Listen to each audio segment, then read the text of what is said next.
Welcome everyone to another Tuesday Mortgage Coach interview. I am your takeover host, Todd Bookspan, and I'm joined by my co-takeover host, Deborah Bird. What's up, Deborah? What's up, everybody? Go Cowboys.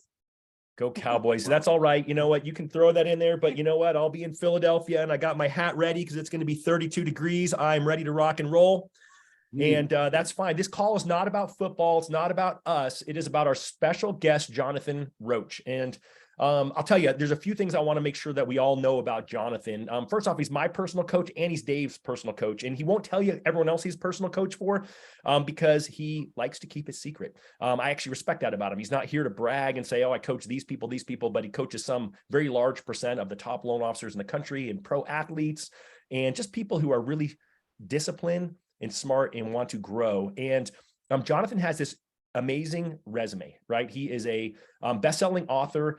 My favorite book of last year, the one I gifted the most, was 12 Habits to Thrive. He's also, when I introduced him, he's got a new one coming up, which he'll tell us what the title is. It's a green cover. It's all I remember, but it's 12 somethings. And so he's already dying to jump in and correct me and tell me what it is. But let me finish telling you what else I love and respect about Jonathan. He's just the guy that is always, when I think energy level 5 out of 5, Jonathan's always at a 5.5. He's the one who always shows up and he's there and ready to give his best. And he's there to encourage all of us to be our best. Besides being a best-selling author, besides being a coach, he is a 27-time Boston Marathon finisher, 27 years in a row. And I mean, if that doesn't inspire, I don't know what does. He's done a handful of Ironman triathlons, and he's getting ready to do another Ironman again next fall. So you all should be virtually training along side of Jonathan. And so I just can't say enough about him. I'm super excited about that. And I'll let Deborah take over and introduce the call from here. And then we'll bring on the man of the hour, Jonathan Roche. Well, and I've only ran one marathon in my life, and I can tell you the amount of discipline and just mental game that comes with running a marathon. I can't even imagine an Ironman. Just shows your commitment to just being great. And it starts with the inner game. And that's what today's call is about, is win the game within the game to make 2023 epic. So Jonathan, welcome. Awesome. Todd and Deborah, fired up to be with you guys. Sorry I'm all nasty. I normally don't show up in my nerdy, kind of off, typical Boston guy, right? You're like, whatever. You've seen those guns, that's all. We got the guns. That's right. If your naked voice is like, what a cheese ball. What I'm showing you by showing up like this is I just got off the treadmill. I'm dripping in sweat. Energy level 0 to 5. I'm at like a 10. I couldn't feel better. We're having an energy exchange right now. So Deborah and Todd and I are about to pour ourselves into you for 60 minutes. Really what we're doing is you're pulling up, we're turning the spigot towards you, and we're going to pour it into you for an hour. Everything you do personally and professionally is an energy exchange. And so we need to embrace that and then do the work, because ultimately you'll forget I'm in my cheesy shirt as I guide you today with the tools, the strategies, the vibe, the positivity, the optimism, the fact that if you're still standing as a mortgage professional, you've already proven to yourself you're going to make it. So that's what we want to embrace. A lot of times we give our power away and we think it's about the script or the strategy, or did I get the budget approved, or can I have the event? The game within the game is realizing you are in 100% control of how you perform. That's it. And you go, that's it? That's all he has today? No, we're going to share a bunch of stuff, but let's just break it down. I'll give you what you need. Hopefully you're going to stay for the 60 minutes. Let me sum up what you really need to know in the next 90 seconds. Here it is. Just a couple things. Here's number 1, embrace discomfort. The people in your industry that are having a really bumpy time, they've been fooled by their negative voice, that inner critic, that things should be comfortable all the time. It's just not reality. You are in a highly uncomfortable marketplace right now. Let's just call it what it is. I don't mean that in a negative way, as we're going to hear about during this call. It's actually an absolute beautiful hidden opportunity when your head's right, when your mindset's right. So the first thing is we've got to embrace discomfort. This is what world-class people do. So Todd mentioned I coach professional athletes, college athletes. I coach 5 of the top 30 originators. We give them too much credit, like they came out of their moms as the top LO in the United States. He or she that gets to that level, they didn't. They did the work. Everyone was a beginner at one point. Only your negative voice likes to point to them like they're the special ones. excuse my bluntness, right out of the gate, which by the way, this is a peak performance coaching call. This is what I do when I'm blessed to be on the platform with you guys. It's a coaching call. So I'm going to be candid with you guys. My coaching style is direct, respectful, but direct. Some of you need a jolt, which is stop complaining, stop talking about the market and how tough everything is, and stop thinking it's all right to go down 2 or 3 beers or glasses of wine while you whine to your spouse about the market. Step up, step into your inner greatness, decide that you are a champion, and then do the work and embrace the discomfort. It is highly uncomfortable. This is what world-class people do. They pay the fees when others are not willing to pay them. And then they're able to operate in a way that others are not able to operate. That's not my quote. We've all heard versions of that. Dave Ramsey, I think, was one of the first ones. If you do what only 5% of the people do, then you'll end up living in a way that 95% of the people won't be able to do. We've all heard versions of that. At the end of the day, world-class people pay the fees. They just pay the fees. And they don't wait to feel right to pay the fees. This is a simple coaching thing. They pay the fees, and even when they don't feel like it, to then start feeling right. It's a simple coaching strategy, but make sure you didn't just miss that. I'm turning the 90 seconds into 3 minutes, and I'm going to stop and have Deborah and Todd jump in. I want to make a second key point that I wanted to make in 90 seconds, right? So number one, embrace the discomfort. Number two, stop searching and start nurturing. Stop searching for the script, the latest marketing thing, the latest post to put out, the latest, yeah, we should be doing all that work. But at the end of the day, everything you have, everything you need, you already have. It's right here. And once we stop searching, we start nurturing our relationships, nurturing the tools, nurturing the strategies, nurturing the scripts. Once we do that, by the way, the most important relationship you have is your relationship with yourself. How can you expect to nurture incredible relationships with real estate professional partners, team members, the Smiths who you're trying to earn the opportunity to serve? How can you nurture that relationship if you have a tarnished relationship with yourself? And I don't mean that you have to be Mrs. Skinny or Mr. Yo, Todd's going to do some event, or it's not about that. It's about self-worth, and it's about your energy and your vibe, because your self-worth and your energy and your vibe that are products of your preparation, by the way, they lead to something that's pivotal in order to thrive as a mortgage professional. You know what it is? Confidence. People can smell it, right? Like, gosh, that guy Todd, like, sits down with you. You think Deborah, when she talks to a potential client, like, yeah, and we kind of help you do some posts I can show you on, and you're like, that lady's kind of fidgety. It's kind of weird. What's she doing? No, she's psyched. She's like, let me pull up. Here's an example of a client I'm sure. And like, we're like 2 minutes in, she's got us, right? It's like, no, this lady's a rock star. Like, she is literally pretty much saying, without saying it, get on my back. I'll lead you to the social media promised land. She's not a theorist. She's a practitioner. Todd is not a theorist. He's a practitioner. Okay, sorry, I'm like running you guys over right out of the gate. I apologize somewhat. Actually, I don't, for the bluntness early on. Some of you need that kick. This is what world-class people do. They get kicked, and then they go, all right, coach, you're right. I'm going to elevate. Todd and Deborah, you guys want to jump in? Well, it reminds me of that quote, and I don't know who said it. So if you know, just share it. But it's, as friction sharpens a pencil, so does adversity sharpen a man. And, you started off by saying how if you're still standing right now, you've made it. And that's what I look at. I'm like, time is opportunity. We still have time. And as long as you have the time, we all have the ability and the influence to be great and to live our greatness. But I do think sometimes we are the ones that get in our own way. And just touching on social media, it's that whole comparison, trap where we're even comparing ourselves to things that just aren't even real. Well, and what I would just add is that, Jonathan, you're telling it how it is. You're telling it how we need it. And that's one of the things I just love on our coaching calls. I'm like super proud of myself. I'm like, here's my commitment. And Jonathan's like, well, okay. And then he's like, boom, like, hey, actually, that's a great commitment and definitely will grow if you do that. But I actually think you need to double your commitment. And then I think you can 5x your growth this year. And so I think that when you're hearing Jonathan, first off, know it's from his heart, right? You need to have this energy. You need to have this vibe. And he used the C word, confidence, because ultimately in the end, that is going to carry you a lot further than you think. And, you know, the bottom line is there's lots of people standing on the sidelines right now who aren't here getting this pep talk. And your job is to take it and run with it. Awesome.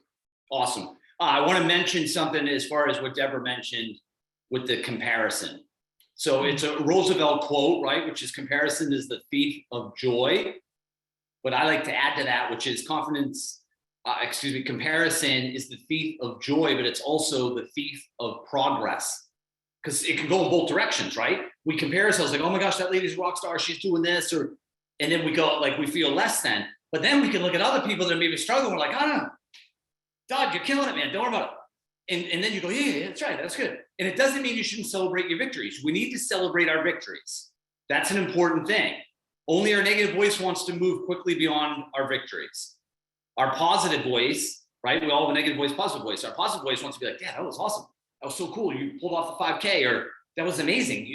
First off, you got the meeting with a real estate professional partner. Second off, she was pumped. She said, we're definitely going to use you as our preferred partner moving forward. Like, that was amazing.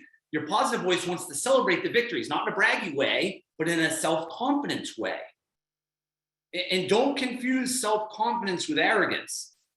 Self-confidence, again, leads to your confidence level with how you show up personally and professionally. And so we want to nurture our self-confidence, not rah, rah, look at me, or oh my gosh, but more like, hey, you absolutely love what you do. Tell me if I'm wrong. I know the answer to this question. I'm going to ask it anyway. The reason you're a mortgage professional is you love serving families in the most important financial decision of their lives. You love it. That's why you got into the industry in the first place. When you start to unlove an industry, it's not because the core industry has changed. It's because of the dynamics of challenges in the industry start catching up to you when your habits are off. Right? And everyone's like, I don't like that last part. No, because if your energy's at 5, it doesn't mean you're pumped. You're like, oh, cool, the rates went up again. That's awesome. No, that's not what it means. But if you're coming to your day with an energy level of 5 based on your habits, based on your thought patterns, then you're just going to get in the marketplace and serve. Ultimately, if you simplify it down, all you're trying to do is earn the opportunity to serve. Does that make sense, you guys? Yes. You ever talk about that? Yeah, how would you, for the loan officer listening, and maybe it's a new loan officer, or maybe it's, you know, the Tom Brady who's been doing this for a really long time and could just be tired and worn out a little bit. How do you teach people how to grow their self-confidence? I think it comes down to one thing, and oversimplified, but that's my coaching approach. The most important decision, both of you have heard this numerous times, but I'll say it again. The most important decision we make in our lives happens every day, and it happens periodically throughout the day, which is our voice choice. Who's at the podium of our mind? Is it our negative voice or our positive voice? We all have both of those versions. Every person on this planet. Some of the athletes that I'm blessed to serve are the people we watch on TV, including this last weekend. They have a negative voice. But here's the interesting thing. They're super intentional about empowering their positive voice to be at the podium. And they check in periodically throughout the day, particularly at pivotal moments. Don't miss that little nugget. At pivotal moments, you need to make sure your positive voice is at the podium. And then what happens is they show up for life where their positive voice is the lion and their negative voice is the mouse. And not surprisingly, they're kind of having at it. Right? Like, they're gaining market share in the midst of this evolving market Ironman.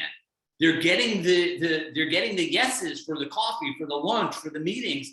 It's like things are happening. Yeah, their positive voice is at the podium. They have an attitude of gratitude, and you can see them. They're like a unicorn as a mortgage professional right now. A lot of people in your industry and a lot of people in general that don't know about the voice choice, they keep trying to go to work on the tools and strategies and the script. I gotta just clean up my 2-1 buy down explanation. I gotta do that. Yeah, maybe you do have an opportunity to improve that. But ultimately, if your negative voice is a lion and your positive voice is a mouse, people are gonna be like, that guy, what is going on with it? something seems weird here. What's going on with that? They're not going to say that to this post because it's like creepy, right? But they'd be like, son, that 2-1 buy down made sense. It was something. It's like this confidence thing. It's not that happy thing. What's going on with that lady? They won't probably verbalize that, but they'll be saying that in their head. And it doesn't mean you like have to pretend you're Tony Robbins every day, but ultimately, again, everything's an energy exchange. So we want to make sure our positive voice is at the podium and that our negative voice is marginalized and that we check in. Here's something to think about. All three of us and every person on this call, I feel 100% confident that the following thing I'm about to say is spot on. Here it is. All our bad decisions in life, all the things are like, oh, why'd I do that? The investment, the relationship, the whatever. Every one of them happen when your negative voice is at the podium. And that may sound oversimplified. If you look at all your most brilliant calls, the gutsy one, the courageous ones, your nutty boss who's like rip you all the time, you're like, this lady's crazy, I'm getting out of here. Like that decision, that wasn't your negative voice. Your negative voice was like, I wouldn't leave. Your positive voice is like, this lady's crazy, we gotta get out of here. She's like making you lose your mind and then you can't serve these families. All the major decisions that you made, you're like, that was an inflection point in my life. Your positive voice was at the podium. That is not a coincidence. Todd or Deborah, you want to jump in on any of that? Well, I just love it. And, you know, I of course, I credit with you all the time, but I spoke to the #1 real estate team in Arizona last Friday, and they were #2, I think, by like a couple transactions the previous year in the whole country. And there was a bunch of rock stars in the room. It was their up and comers, the people who were not at the level 1 team, but the level 2 team that were trying to get to the level 1 team and build teams. And I could see they were kind of struggling, like they're kind of worn out. And so I kind of said, hey, you guys have to grab the podium in the morning. And so someone who's struggling with that, how would you encourage them, or what would be a process or a technique you would walk through when you're feeling like you're the mouse and not the lion to get that shift in energy? The morning routine is pivotal to success. Simple answer, but it's pivotal. And the ability to replicate the morning routine is also pivotal.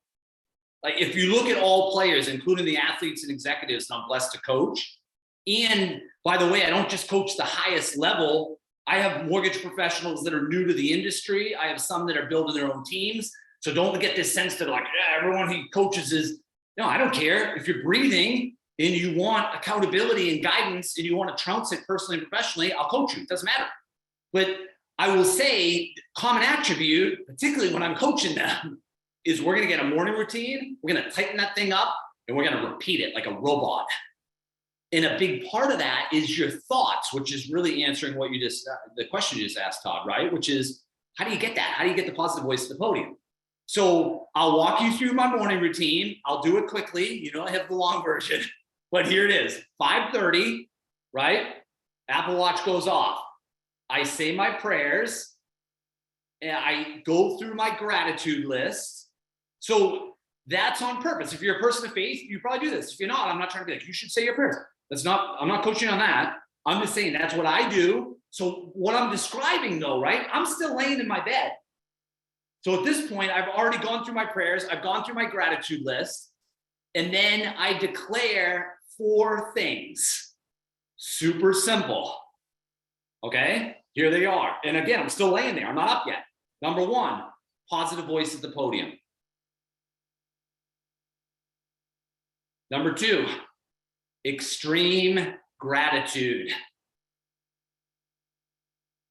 Number 3, earn your 5. What does that mean? Energy, 5, 0 to 5. I don't want to be some hypocrite. I don't want to get on here and go, hey, Deborah, how you been? How's your family? You're like, this guy's serious? This guy's like a people performer. Like, dude, you gotta get some coffee or something. Get it lifted here, buddy, right? And then here's the 4th one that I just added at the beginning of 2023. Be happy now. So I'm like happy. Like if you were like, yeah, I'm not like just saying this. It's kind of weird when we start talking about happy. Like I'm happy. I don't like, I'm happy. Like I do the work to show up. I'm happy, right? Like, and I know you go, again, why does it keep saying it? 0 to 5, I'm like a 5, but I know it can be a 6. The reason I have not been a 6 and I'm just transitioning to a 6 now is that I'm always trying to do something. I get that 28 plus marathon, and then I'm doing Ironman, and then I get the next book coming out, and blah, blah, blah, blah, blah. This is what we do as humans. We attach this dream happiness state to when we do the blah, blah, blah. And finally, what I realized through my own coaching and myself is like, there's another level of happiness you could bring to Karen and the kids and to your clients and team members and anyone else you're blessed to serve. That gear is only going to happen if you call yourself out on it. And we deserve to realize that happiness is a decision. It's not a destination. That's a simple statement, but don't miss it. Happiness is a decision, not a destination.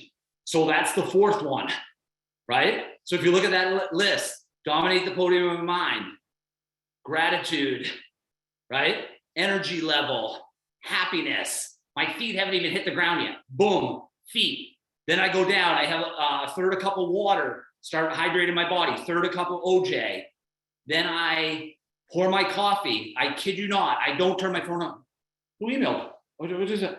Nope, I don't do any of that. You know, I turn my phone on, and then I have my little nerdy AirPods, and I open my AirPods and I put them on, and I go to Headspace, and I do 5 breathing exercises, take a minute, and then I do a 12-minute meditation. Right? You could be like, I don't think he did meditation before. He's like, he's kind of coming close to the camera, right? I need to like, all right, here we go. Then I get to work. But you can imagine if I did what we just described, mentally ready, steep level of gratitude, happiness, meditation, breathing, right? Starting to tell my body, hey, I'm going to take care of you today.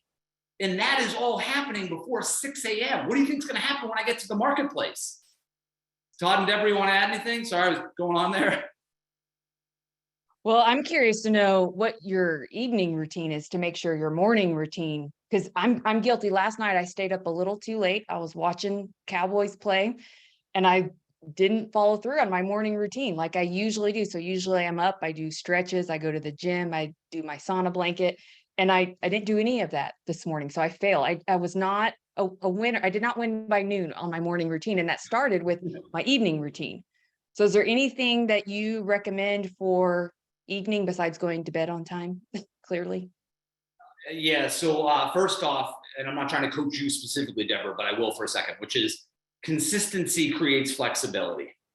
It's such a simple statement, but it's like, if you're a machine, right? So say I was coaching Deborah, which I'm not Deborah's coach, by the way, you guys, but if I was coaching her, right? And then we had our coaching call today, and she goes, oh yeah, I kind of failed last night, Cowboys, blah, blah. But I know how she operates. I'm like, she's like a rock star. Every week she gives you your score, she's on it. I'm like, who cares? That's one night. And you go, is he being a hypocrite? No, we're not trying to be robots, you guys. We're human beings. So, but consistency creates flexibility. What you don't want to do is every Thursday night, I coach Deborah. She goes, yeah, Thursday night, I met my girlfriends. I had 3 glasses of wine. And I'm like, and she said that like 2 weeks ago. I'm like, Deborah, we got to like break this pattern here. Consistency creates flexibility. If I brought Karen in here right now, I'm going to laugh right now. I kid you not, she's in the kitchen. She could probably hear me. She's like, did she just say my name? Right? I kid you not, if we brought you in, she'd be like 10 o'clock. If we were watching like Netflix, we're not talking 10:01. I'm like a nerdy robot. 10 o'clock. Thing shuts down. Doesn't matter. Could be the Olympics, could be the Super Bowl, could be whatever. And here's what I say. What's that, Deborah? I said New Year's Eve.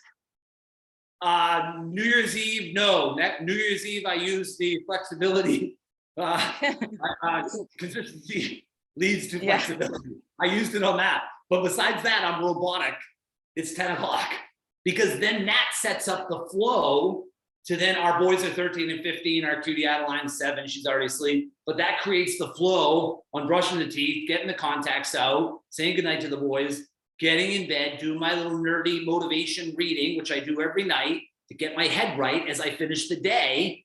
And then no matter what, I'm asleep at 11, and then I'm up at 5:30. Military. That's it. It's that consistency. Where people get in trouble, they're like, oh yeah, oh my gosh, Yellowstone. What do you think, honey? I kind of want to watch this next thing. And then Netflix brilliantly just cues it up, right? And before you even have a chance to look back from your spouse, whoever you hang out with, it's like it's already going. Like, oh, we're watching it. And then all of a sudden it's 11 or whatever. I'm going on too much. But we don't need this huge evening routine, but we need a tight, what time are you going to stop watching TV or Netflix? What time are you going to turn your phone off? I can look you guys straight in the eye. I kid you not. And again, I can bring Karen in here. I don't remember the last time my cell phone ended up in our bedroom. I kid you not. That's like one of my things. That thing is not going up there. I'm not going, I wonder if Todd sent me a thing or nope, I'm not doing it. I'm done. And a lot of people don't have this tightness in their habits. Everything's just kind of thrown together. And then they wonder why they're not nailing their recharge. Remember, we want to recharge at night. We got to bring it. Does that make sense, you guys? Makes a It ton of does. sense. And go ahead, Todd. Well, and so I love the fact that you brought up that your phone's not in your room. For me, it's focus, right? I mean, I've got a Post-it note that I carry around that's focused because of the fact that it's so easy for us, even when I'm on here, right? I've got to do things like monitor the chat and, make sure everything is going well. And I'm taking notes and make sure I'm paying attention to ask the next question. But you stay laser focused on things. And you said, hey, I pick up my phone, I put in my AirPods and I listen to meditation. You didn't say I check Instagram or Facebook, right? So when's the first time that you'll allow yourself to check text? And, because we always have text, we always have email, you always have messages on Instagram. Like when's the earliest you do that? And then when do you close that off for the night? 7 o'clock in the morning. At that point, the boys are, I make them breakfast, make them pancakes, make them whatever, right? They're already launched. They're going to grab their showers. Karen and Adeline are getting up and I'm kind of like coming up from the foxhole, like boys are all set. I'm all set vibe wise. I've done my morning routine. I'm ready to get after it. And then at night, when we go to watch a show or whatever we're hanging out doing, I'll shut my phone off, put it in the drawer. The reality is where we've gotten in trouble, and this is all of us, right? The cell phone is the most expensive thing we own. And I don't mean like you got the iPhone, whatever. Oh my gosh, Todd, you got the new one. I don't mean that. That thing, and your negative voice won't like this, I'm gonna say it anyway. That thing probably costs you minimum of 10 grand a year. Some of you, it's $100,000. And you're going, where do you get that math? Because you missed it. And you go, you missed it. You miss being in the right state for that one idea, that one relationship, that one partnership, because all that accumulation of the text drive-bys and the Facebook and the blah, blah, blah. It doesn't mean you shouldn't do that. Deborah's the master at that. You got to be seen. Otherwise, people are like, who? Scott, who? Oh, yeah, I forgot. That's the guy who helped us with our mortgage 6 years ago. I forgot about that dude. It's like, no, we got to see Scott. And I won't get into that. That's not my expertise. But there's a time and place for everything. And if you look at world-class people, I said this earlier in the call, they're robotic in their habits, and they also nail their recharging from 0 to 5. And non-world-class people dabble in recharging at night and on the weekends. And then if you were to graph it, there's this accumulated non-recovery happening that starts catching up to them. And it catches up in their happiness, their fulfillment, their energy, their vibe, their productivity, their effectiveness, and their numbers. Yeah, it's funny because I'm thinking about it and I'm hesitant to say it, but I heard a coach say he was telling a story about one of his clients and how Tuesdays he just wasn't nailing his numbers. And he said it took about 20 questions and he realized the reason he wasn't nailing his numbers was because of his Monday night football routine, hanging with friends, drinking a beer or two too many. And his coaching to him was, well, just lower your standards on Tuesdays. And I was like, just killed me when I heard that. I was like, that's just not how you win every day. And so it just caught me off guard. But the whole idea, going back to the phone is the most expensive thing. I don't think there's anyone in this group who hasn't cost 100 grand. I think it's 100 grand in distractions from making the next call that you're supposed to make. You talked about that you missed something, you missed the idea, but I think it's just a matter of that you missed your consistency when you're glued to that phone and you're reacting to that before you're doing your proactive activities. Well, and sometimes it can be a distraction. Like even some of the clients that I work with, they could try to be it all and be their own content creator and video editor and poster, but it's almost a creative distraction for them to not do the work that they know they should and do every day to move the needle the greatest and the fastest. That's why I'm such a believer on leverage out the tasks that you shouldn't be doing so that you can do the highest trust building activities every day. And it's also why I tell people about social good. And Jonathan, you're a great example of this. Every morning, I know I can look either in the Mortgage Coach group or on your Facebook page. So if you guys aren't following Jonathan, make sure you are, because he's committed to sharing social good.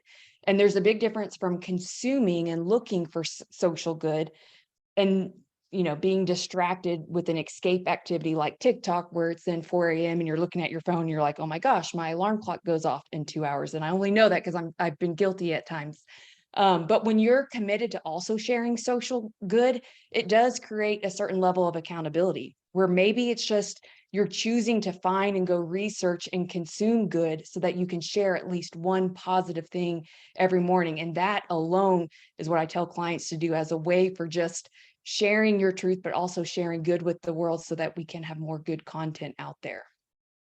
1,000,000%. I'm going to mention one thing related to what Deborah just brilliantly shared, which is when people think of you, you want them to smile, even if they don't physically smile. In their head, they should smile. And you're like, what does that mean? It means that you show up in a way, from an energy and a positivity standpoint, where when they see your text, they go, oh, cool, it's Todd. Or, oh no, it's Deborah, awesome. Or like on Facebook, oh, I wonder what Deborah posted today. And that is earned, that's not given out. And we want to realize that. People will respond when they have the right energy exchange. But if they're kind of like, Lisa's kind of energy level 3, she's not like a downer, but she's not very optimistic. I wonder what she's texting about. This is literally what's going on in people's heads, particularly in an evolving market Ironman, which you guys are in. We could spend the whole hour, by the way, on how to make sure you're pacing yourself correctly to get through the Ironman. Maybe I'll shelve that for a second, but we want to make sure that what we do has impact. Because here's the simple thing. This might be if this is the only thing you take away from our hour today, I think it could be an inflection point in your life. Everything is about quality. It's about quality. Only our negative voice thinks we're playing a quantity game.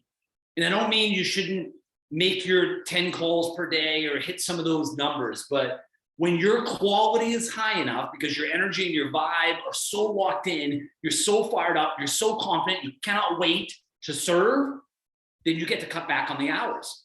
Because here's another point I'll make that relates to that. We grind our way to the top, but the way we stay at the top and then even go higher is we learn to delegate and we learn to shift into superpowers only. This is what I do with everyone I'm blessed to coach. People think I'm going to coach like, oh God, Todd, we're going to get your energy level to 5. And you're like, okay, then what? That's like a small thing. I want to figure out exactly how this person is spending their time so they can optimize their habits and they can absolutely trounce it when it's game time. I had my coaching call with Dave Savage yesterday. I have him in training cycles right now. Todd knows I do this. Doesn't matter. You're an athlete, executive. Like, what do you mean training cycles? Should be in training all the time. What are you training for? I train to get ready for this. And you're like, what are you talking about? Why do you think I'm in my nerdy workout shirt?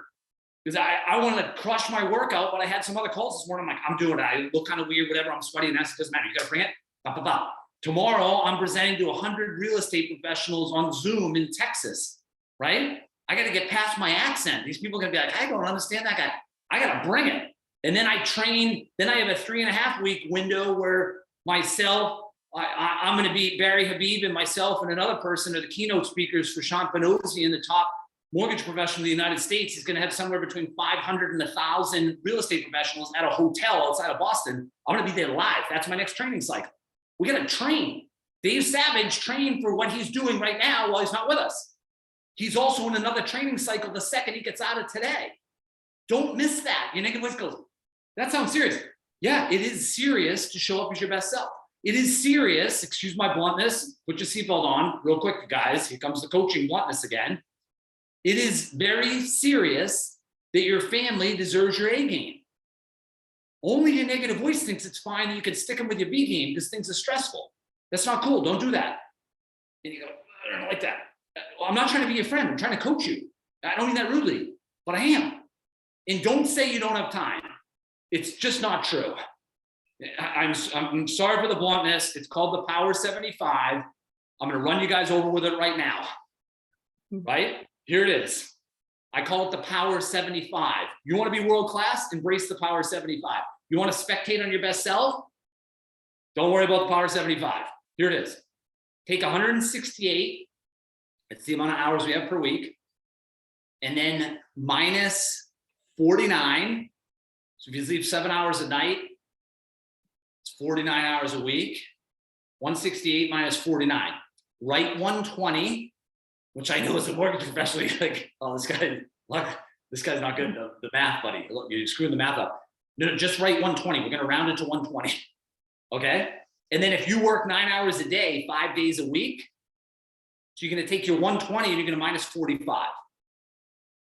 It might be more than that, but just stay with me. It's just a simple coaching exercise, but potentially an inflection point in your life. If you take this and you go, oh, that totally irritates me. Those numbers can't be right. And you keep going through the math and it's right. 120 minus 45, 75. What is the power of 75? We have 75 hours a week where we are not sleeping and we are not working.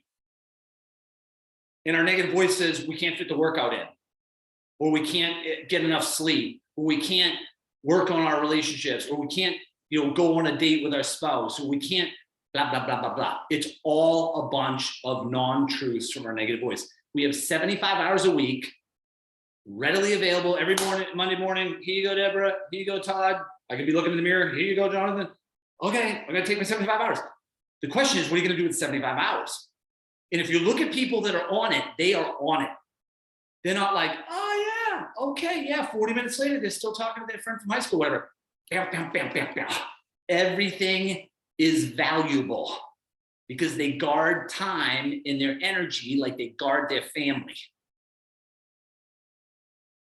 So it makes me think of Parkinson's law, right? That time, the activities expand to fill the time available.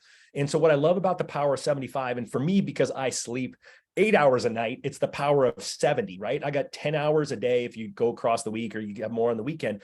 But it's as soon as you realize that you've got less time and that you need to fit more in the time that you have, that you get intentional, laser focused on it.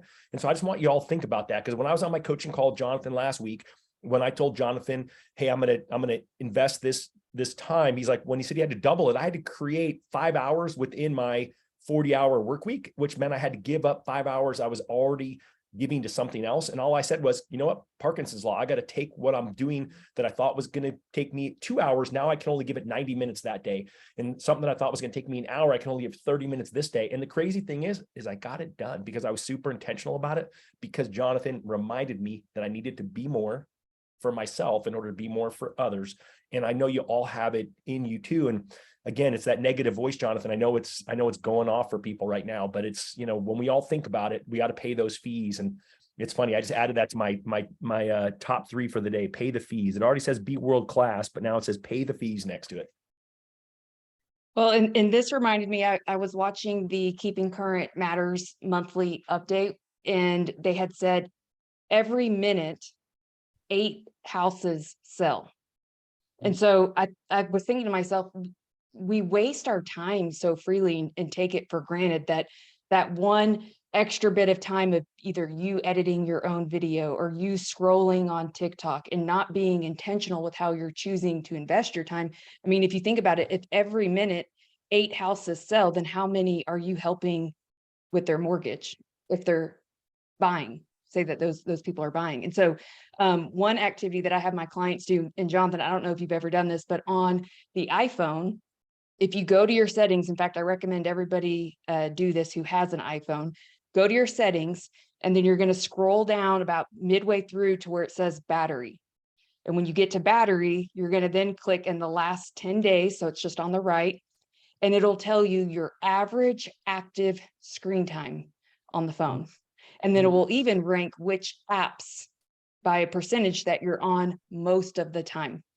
And so when I'm teaching classes and I teach a room full of real estate agents and we're talking about social media, and one of the biggest things I hear both from loan officers and agents is that they just don't have time. And so I tell them, okay, well, get out your phone. Let's see where your time is going. And on average, we spend 7.5 hours a day on digital media. And that's including, like Hulu or Netflix, all digital media, not just social media. It's about 2.5 hours a day just on social. But that's how much this does cost you. And so be aware of how you're choosing to spend your time, and then really think of what is it costing you by not being super intentional and not having a plan and not winning by noon each day. 1,000,000%. And a lot of that stuff, our negative voice is like, I don't know if I want to look at that. It's just information. By the way, information alone is useless. Information acted upon is potentially life altering. Simple statement, but important, right? People say, oh, knowledge is power. No, knowledge is a step in the right direction, but then we got to act on it. What is the data that Deborah just spoon fed us that we look up, we go, oh my gosh, it is 7.5 hours. Mine's not even 7.5, it's 9 or whatever. Then figuring out what's really important. And by the way, here's a simple homework assignment. And I don't mean this rudely, what I'm about to say, but I find it to be a fact, so I'm gonna say it. Most of you won't do this. If you do, it will be life altering. Here it is. Do a mentoring session with your 90-year-old self. I know this isn't in the core topics we're supposed to cover today. Like, what are you talking about? Do a mentoring session with your 90-year-old self. Because she or he has all the wisdom you need. Remember I talked about stop searching and start nurturing? So our 90-year-old self, you can just ask some simple questions. Here are a couple of them. What is truly important? Number 2, this is a big one. What are you seeing that I'm not seeing? Right? Like I'm 100 miles an hour. You're like, no, seriously, right? But I'm very structured in what I do. But when I slow down, I can see. Simple thing. And so if you do even a 30-minute block, ideally a 60-minute block, maybe even a 90-minute block with your 90-year-old self, she or he will provide you with incredible guidance on what you should really be focusing on. And by the way, it comes down, I think, to relationships. Your relationship with yourself, your relationship with your spouse, your kids, partner, whoever you truly love and they love you. Are we giving them what they really deserve, which is our time? I'm not going to get into the whole lecture, but kids don't grow up and they're like, oh my gosh, mom and dad bought that house. That house, can you believe the house overlooking the ocean? They may talk about that like sometime. Remember, they will remember experiences and they will remember time. The way we create experience and time freedom is from our habits.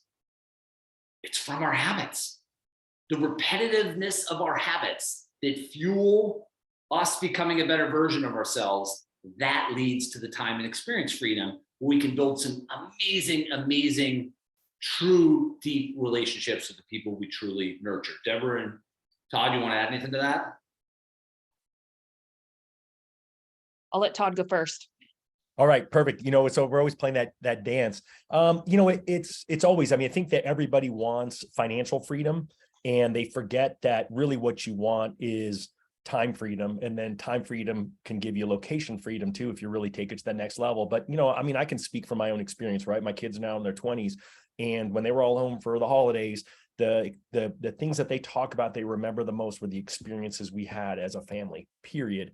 And so I think that that's just really, critical. Jonathan, you said it before, right? You have to give your A game to your family. And I feel like, oftentimes in this business, we tell ourselves that excuse. So I guess that would be the negative voice talking that I have to do this. I got to work till 6 tonight because I got to be able to provide food for the family. But you know what? The family would much rather have you back at 5 and plugged in and paying attention to them. And so that's where I think it's just a matter of making sure you've got the habits in place to succeed every day. Jonathan, I have a question for you, and this is more from just the leadership side. How would you coach us up on, say you have someone that works for you who doesn't see themselves as negative, they may be critical or they may have high expectations, but they are pretty adamant that they're just being realistic and they're self-critical, but they're also critical on others and can come across pretty negative. How would you, and do you think some people are just more critical than others? Is that from like childhood or, is there more work that maybe they need to do to have the awareness and change which voice they put on the podium? How would you help me with that, or other leaders who have the same challenge? Yeah, it's an awesome question, Deborah. So my belief is our negative voice is a product of watching our parents and their negative voices. And I'm not a psychologist or a therapist, and you're like, what? But if you look at people, like most females that have a really loud negative voice, their mom has a loud negative voice and their grandmother does or did. And you go like, oh, it's kind of a downer. No, this is the beauty. You get to be a cycle breaker. That's what I call it, a cycle breaker. I am a cycle breaker. My father passed away from a cardiac arrest at 62. He was the oldest male in 3 generations on either side. So you can imagine, like, I want to break that cycle. I'm 50 right now. I feel awesome. I want to be around. I want to live to 100. Right. So like, you got to break the cycle on these thought patterns. Someone who's negative, by the way, like our negative voice gets annoyed. Like, Susan's always like chirping on someone, or she says that weird thing in our meetings or on the Zoom calls, or whatever. I don't think no one wakes up in the morning like, I'm going to get on the team call today with Deborah, and I'm going to literally take the floor out on the energy. I'm going to say like the rudest thing or the weirdest comment or whatever. People they're not wired for negativity. That's a learned pattern. It's also unlearnable, where you can, you can reverse it. I butchered that, but you guys know what I meant, right? You can reverse it so that you're being more positive. I will specifically answer your true question though, Deborah. I was just explaining a little bit of it, which is you could gift a couple books. Now, I believe The Energy Bus from John Gordon is probably the best book to like bluntly nudge someone on like, oh, Susie, because that book is just like, if you've read it, first off, John Gordon is a master in as an author and as a human being, but it's called the Energy Bus. And I'm not like, hey, but 12 Key Habits to Thrive that Todd mentioned that came out in May of 2022, that really guides people on, wait a minute, it's actually my negative voice. Because here's the thing, a lot of people, particularly mortgage professionals, they skip right to action in what they're doing, which you got to act, right? If not, you're just sitting at your cubicle like, what's he doing? Wait a minute, he's not earning any families to serve. Well, I know, he's just sitting there. It's like, no, we got to take action. There's 2 things though that precede action. And this is part of the game within the game, by the way. And really, if you look at this whole call has been about mindsets. You could be like, they went off script. Jonathan's talking about all this stuff. All of it relates to win internally to then win externally. That's the game within the game. And when you think of this, we want to be realizing that it's about controlling the podium of our mind. It all comes down to, we think it's about action, but action is a product of 2 prior key life-altering decisions. Voice choice is number 1, as I talked about early in the call. Your voice choice then dictates your thought patterns. Thoughts are number 2. Your thoughts then dictate your actions. And so someone that has positive voice at the podium is focusing on what's right. And they're going, yeah, it's a competitive market, but how cool is this? All the pretenders pretty much got forced out the back of the peloton in Q4. They're no longer with us. Again, business, I believe, is the most full contact competitive sport on the planet. Call it blunt, call it whatever you want. It is, right? So there's less people to compete against. And then to be a positive, energized, enthusiastic, competent person with gratitude in your industry right now, they're like a unicorn. So you should be like licking your chops to have at it to gain market share, because you're the one that goes in and all of a sudden you're meeting with a real estate professional. Don't miss this. This is a simple coaching thing. Don't miss this, you guys. In your negative voice coach, you better ask about the preferred lender thing. Here's my view on this. The person that talks about mortgages first loses. And the person that stays relentlessly focused on service, serving, value, wins. So if we sent the same person in, right? And I know it doesn't make sense, but stay with me. Looks the exact same. Suit, awesome, same thing. If one of them has a high level of energy, but they do everything the same, she's going to win. If one of them goes in trying to get to the mortgage discussion quickly, she's definitely going to lose. And then if one of them goes in and says, here's how I'm going to handle this meeting, which will totally irritate your negative voice, by the way. I'm going in to meet with this real estate professional, and I am going to pretend that I am her VP of business development. I'm not going to say it because it'd be super creepy and weird, right? But I'm literally going to go in thinking, how do I help her earn more families to serve? I'm not even going to mention the word mortgage, which you could say, like, that's not good. You shouldn't be telling us that. That's an energy play. That's a positive voice at the podium. That's looking at grabbing market share and the tremendous opportunity of thriving through an evolving market. This should be fun. This is why you're a mortgage professional. Todd and Deborah, you want to add anything to that? Well, I mean, I think it's just so spot on. I mean, again, it's not about the mortgage, it's about the relationship. And I think that's what you're really talking about, is like, really, how can I connect with that person, understand what their true needs are first and foremost. And then, oh, by the way, a mortgage is going to be the vehicle that's going to get them there. And so you said we went off script. So is there anything else that you wanted to make sure before we leave this call that you make sure that you share with the group? A couple things real quick. Number one, you are going to make it. You're going to make it. Your track record for surviving the tough times, you are undefeated. You're going to make it. Only our negative voice wants to play the world's ending game.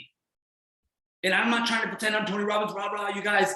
I am positive. I am enthusiastic, but I'm also 100% spot on right now. You are undefeated. Guess what undefeated means? You're a warrior.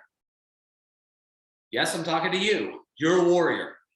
Excuse the bluntness of what I'm about to say. You've gotten punched 50 times in the stomach and you've gotten up 51.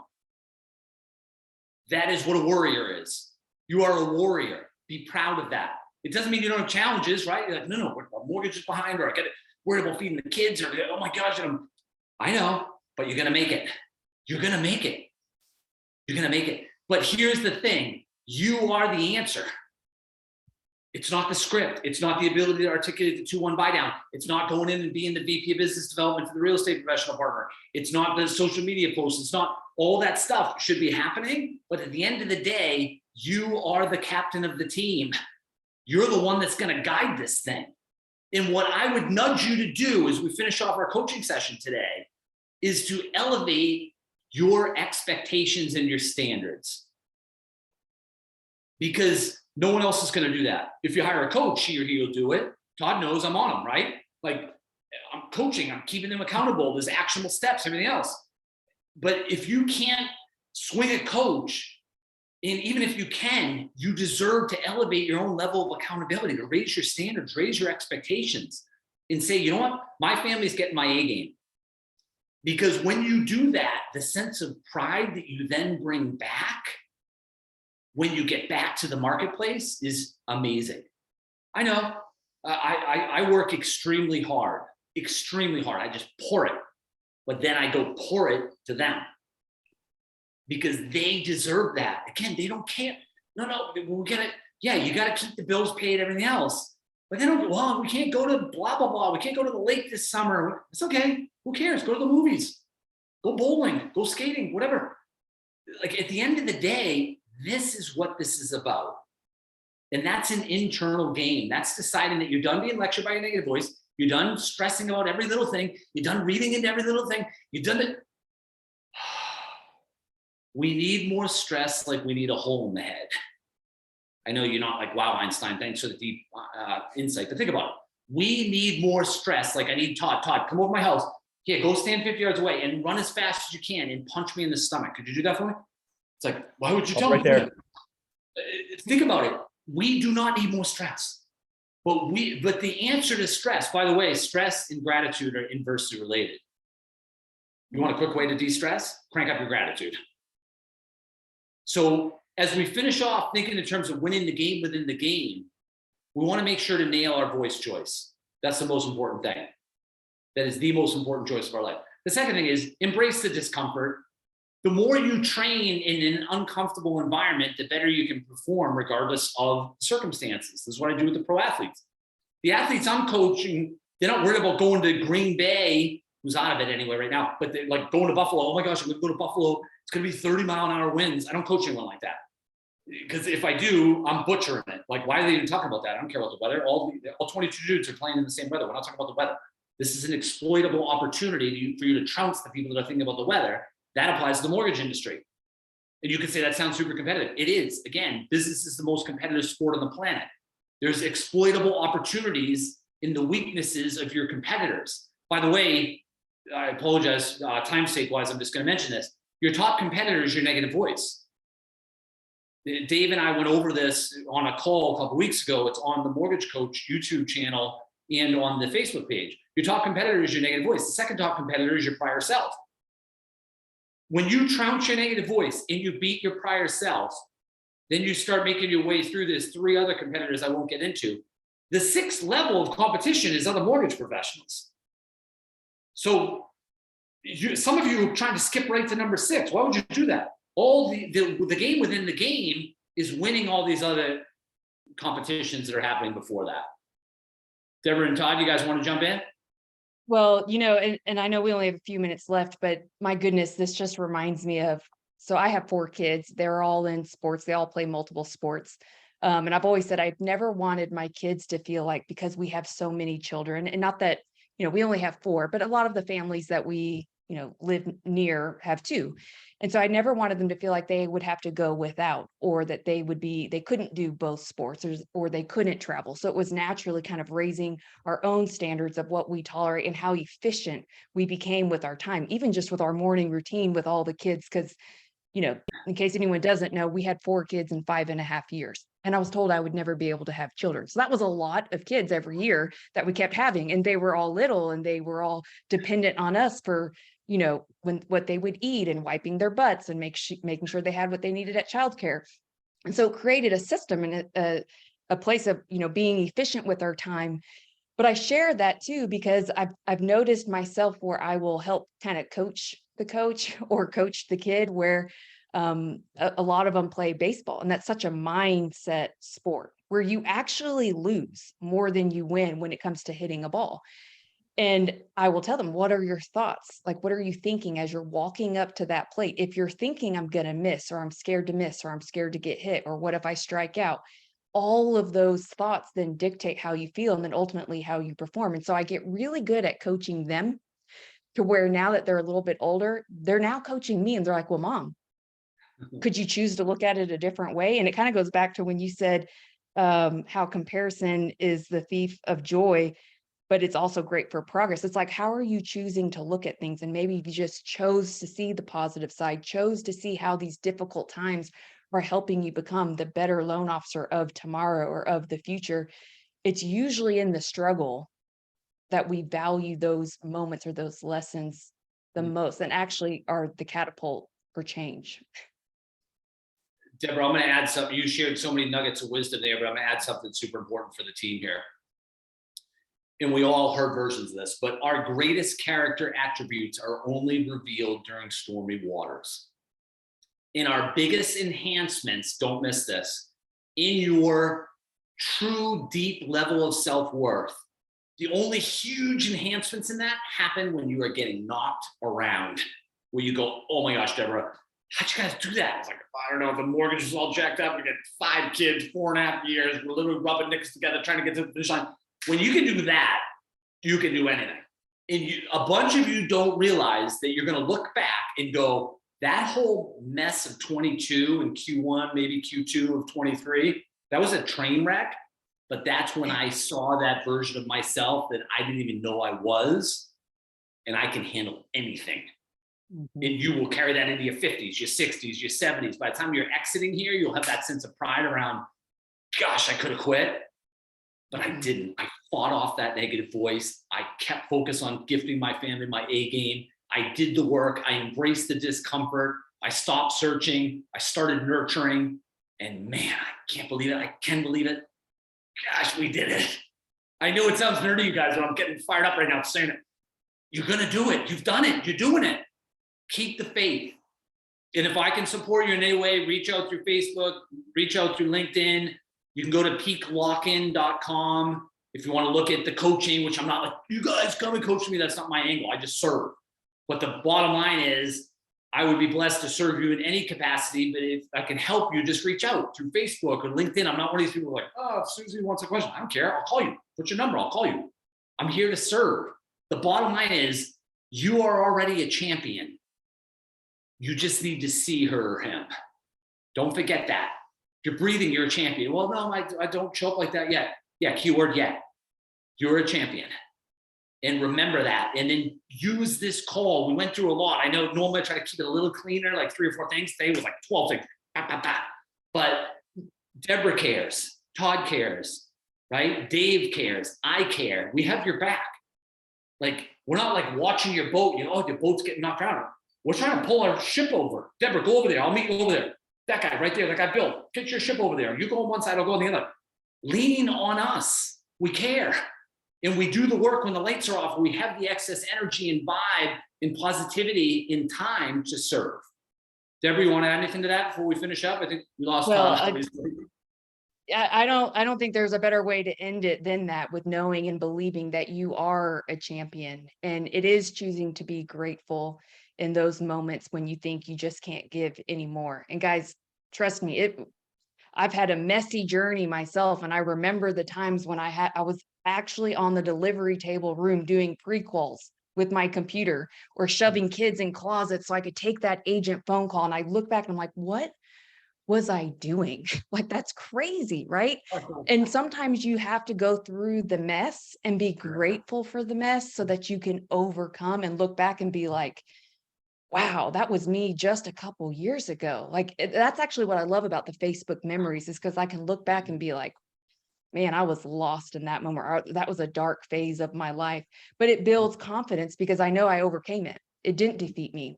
And that's what helps me keep going. And it helps me to connect with more people who are on these calls, because I've probably been there and worn that same t-shirt before. Yeah. So reach out, make sure you reach out to Jonathan. He has shared his information. We are here for you guys. Jonathan, anything else that you want to say? No, I think we covered it. But Deborah, I appreciate you pouring it into the team today and giving us the blessing of this hour. Same thing to Todd if he sees this on recording. And if I can help out any of you in any way, just reach out. This is a team effort. Life is a team sport. So lean on others that have offered to help out. And remember, you're going to make it. It's an evolving market Ironman. You don't see the banner yet, but I've done enough of these things. It's just about one foot in front of the other. You don't have to worry about the banner. All we need to worry about, you know, for those of you live is today, whatever it is, the Tuesday, the 17th. What's the next decision? Then all of a sudden you win the day, got a great week going, and we're cranking. All right, Deborah, you rock, and team, you guys rock, and we'll look forward to connecting with all of you soon. All right, guys, that's a wrap. Y'all take care.